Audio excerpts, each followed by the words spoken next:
Hello and welcome, Crypto News. Today, May 21st, 2026, and the top crypto news is as follows. Today, we will start our episode from the European Union, which is beginning consultation for MiCA. The committee started on Wednesday a public consultation asking for comments from the industry and currency holders for the broader public regarding whether the European Union regulation for markets and currencies MiCA should be updated, and the consultation will remain open until August 31st. So what we see is perhaps the first steps for MiCA 2 to begin. And in this consultation, the comments that the committee is seeking mainly concern RAPE token, tokenized fund, DeFi, and stablecoin. This is the most basic section where the committee is starting the public consultation. And these are things that MiCA doesn't include so much, but MiCA 2 might include them. But as you have already understood, we are still many years away from seeing something come out for the markets if we are starting a public consultation now.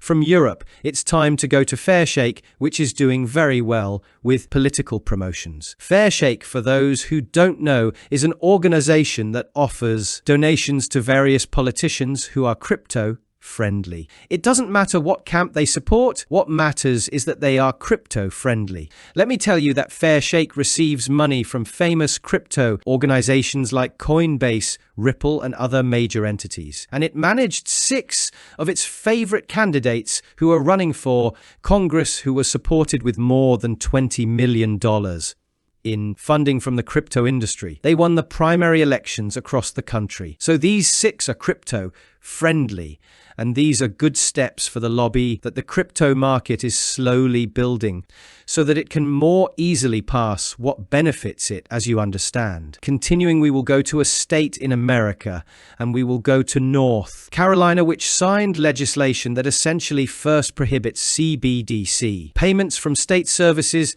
and second protects Bitcoin miners from discriminatory zoning and licensing rules to make their life easier in the state. And gradually, all states will become friendly towards cryptocurrencies. First, let's finish in our market. We will go to Bankr, which for a start, let me tell you, allows users to ask artificial intelligence to make transactions, transfer and launch coins using simple text. Instead of you going to do it yourself, it also automatically creates a cryptocurrency wallet for each user outside of interactions with the bot. So saying all this specific AI-powered cryptocurrency transaction assistant declared that it disabled transactions after detecting an intruder who gained access to at least 14 wallets, with users reporting that these wallets contained up to $150,000 in crypto. The last thing we know is that the bot has simply recognized this error, and they are looking to see what they will do with this incident now, saying they will compensate users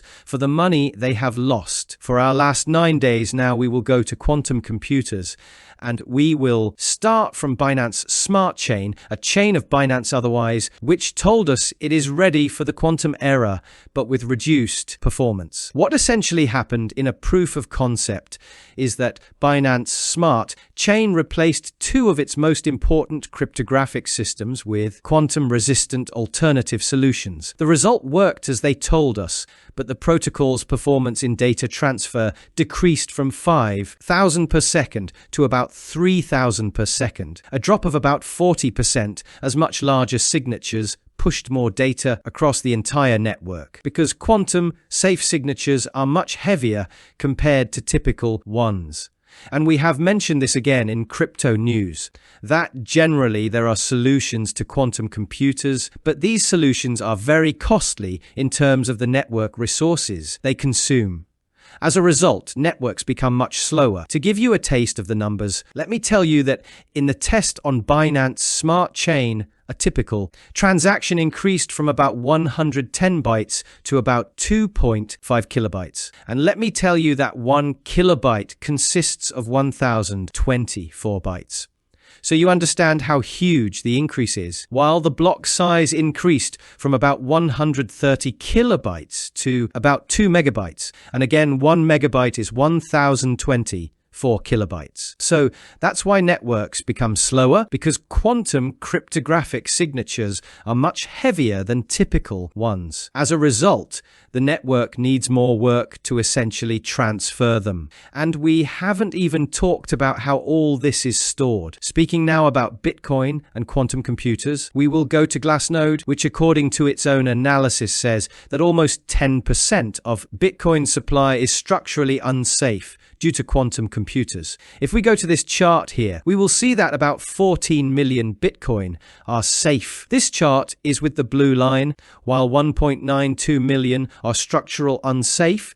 That is Bitcoin that are in very old wallets, like those of Satoshi Nakamoto, and a quantum computer can break them easily. While there is also a third category, namely operational unsafe. These are 4.12 million Bitcoin, whose problem is, for example, that they are in a hot wallet of a service, like Binance, Revolut, and others. And these are wallets that someone can easily hack, or it is easy to find the keys from these wallets. So they are not in immediate danger from quantum computers, but they are not as safe as having them in a hardware wallet, for example. So these are also in a danger zone, and these are the latest for quantum computers and Bitcoin. And we will go to our beloved crypto market, with Bitcoin standing at $77,000 to $78,000, with the price having risen from our resistance and simply confirming it for another day. That wraps up the top news for crypto today, May 21st, 2026. I'd like to remind you that the content you just watched is created for educational purposes only and should not be considered as investment advice, but rather as investment opinion. Please subscribe to the channel, leave a like, and feel free to comment. Take care, everyone, and have a good day.